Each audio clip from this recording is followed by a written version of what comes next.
देखो, पिछले वीडियो में मैंने आपको बताया था कि ट्रांसफार्मर क्या है।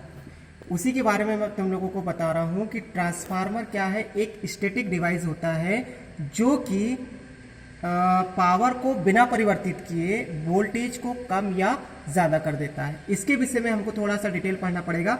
ये मान लीजिए ये आपकी ट्रांसफार्मर की कोर है, ठीक है। ये आपकी क्रोड है, ये आपकी प्राइमरी वाइंडिंग है, इसको हम कहेंगे प्राइमरी वाइंडिंग, और जिससे हम आउटपुट लेंगे उसको हम कहेंगे सेकेंडरी वाइंडिंग, ठीक है।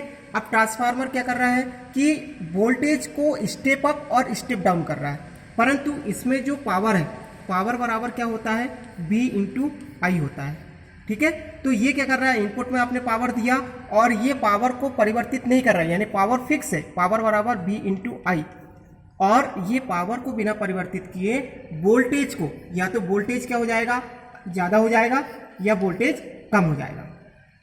इस बात को हमको समझना है कि भाई पावर कैसे परिवर्तित नहीं हो रही। फॉर एग्जाम्पल मान लीजिए आपके पास पावर 500 वाट है, ठीक है। इसमें हमने माना कि वोल्टेज कितना है, 50 वोल्ट, ठीक है।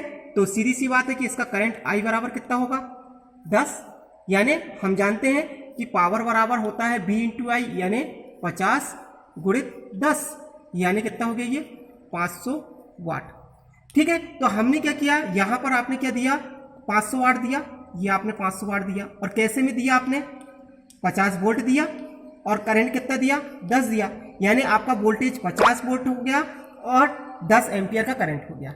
अब ट्रांसफार्मर क्या करेगा कि भाई ट्रांसफार्मर वोल्टेज को बढ़ा देगा या कम कर देगा। हम पहली स्थिति में देखें कि भाई पावर आपकी परिवर्तित नहीं होगी, यानी पावर कितनी आपकी 500 वाट है, यानी यहां पर 500 फिक्स रहेगा।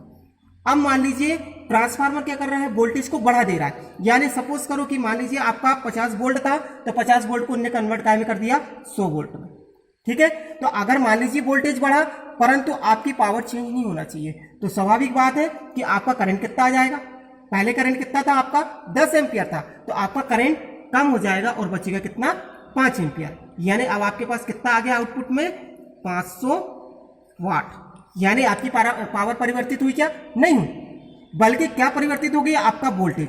जहां पर वोल्टेज आपका 50 वोल्ट था वो वोल्टेज चेंज हो गया आपका 100 वोल्ट हो गया। तो स्वाभाविक बात है कि अगर मान लीजिए वोल्टेज बढ़ रहा है तो करंट आपका कम हो जाएगा। वही स्थिति हम देखते हैं कि भाई आपका वोल्टेज तो स्टेप अप हो गया, अब मान लीजिए हमको क्या करना है कि वोल्टेज को डाउन करना है, यानी स्टेप डाउन ट्रांसफार्मर करना है। तो इसके लिए हमने क्या देखा कि भाई आपके पास जो पावर है वो कितनी है, 500 वाट है, आपका वोल्टेज कितना है 50 वोल्ट, करंट कितना है 10 एम्पियर का। अब हमने क्या किया, वोल्टेज को कम किया, तो वोल्टेज को कम करा, फॉर एग्जांपल हमने मान लीजिए वोल्टेज को यहां से कम कर लिया, तो 50 वोल्ट की जगह हमने क्या कर लिया, 20 वोल्ट कर लिया, ठीक है ना।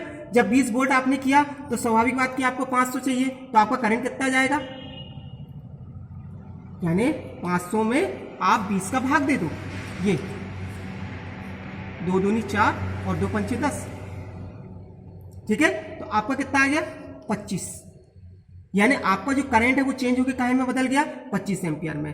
अगर मान लीजिए आपका वोल्टेज कम होता है तो करंट की वैल्यू को बढ़ जाएगा, और हर कंडीशन में आपका जो आउटपुट पावर जो है वो 500 वाट ही रहेगी। ये है आपका ट्रांसफार्मर की मतलब ट्रांसफार्मर किस प्रकार से एक वोल्टेज को बढ़ाकर और कम करता है परंतु उसकी पावर परिवर्तित नहीं होती है।